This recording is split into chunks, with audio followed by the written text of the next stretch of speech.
ન્યુમરોલોજિસ્ટે મંદિરમાં લગ્ન કર્યા પછી દુષ્કર્મ આચર્યું। આરોપીને પકડવા મારી પાસેથી પીએસઆઈ રસિકા ચુડાસમાએ 1.55 લાખ લીધા। મેં સોનું વેચીને પૈસા ભેગા કર્યા। પીડિતા વડોદરામાં ઓનલાઈન ક્લાસથી સંપર્કમાં આવેલી મહિલા જ્યોતિષ પર પશ્ચિમ બંગાળના શખ્સે દુષ્કર્મ આચર્યું હતું। ત્યારબાદ આરોપીને પકડવા માટે માંજલપુર પોલીસના મહિલા પીએસઆઈએ 1.55 લાખ રૂપિયા પડાવ્યા હોવાનો આરોપ દુષ્કર્મ પીડિતાએ પોલીસ કમિશનર અને એસીબીમાં કરેલી અરજીમાં કર્યો છે, જેને પગલે વડોદરા શહેર પોલીસ કમિશનરે તપાસના આદેશ આપ્યા છે।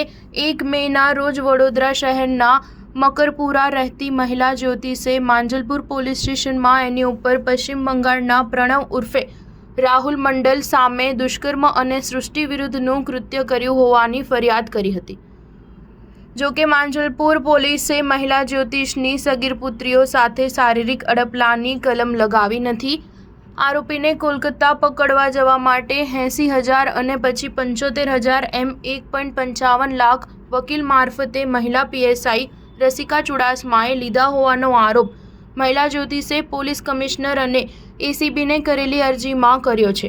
દુષ્કર્મ પીડિતાએ વાતચીતમાં જણાવ્યું હતું કે આરોપી પ્રણવ મંડલ રાહુલ સર પીકે ન્યુમરોલોજી નામની ઓનલાઈન ક્લાસ ચલાવતા હતા અને હું વર્ષ 2021માં એમના ક્લાસમાં જોડાઈ હતી અને એ પછી એમને મારી સાથે વાતો કરી હતી અને મને કહ્યું હતું કે હું તારી સાથે લગ્ન કરવા માંગુ છું અને પછી એમનું વડોદરા આવવા જવાનું રહેતું હતું। તેઓએ ઉમેર્યું હતું કે તે મને સતત ધમકી આપતા હતા કે તે કોઈ કાર્યવાહી કરી તો પોલીસમાં તારી સાથે ખોટા કેસ કરીશ અને હું તને વાયરલ કરી દઈશ।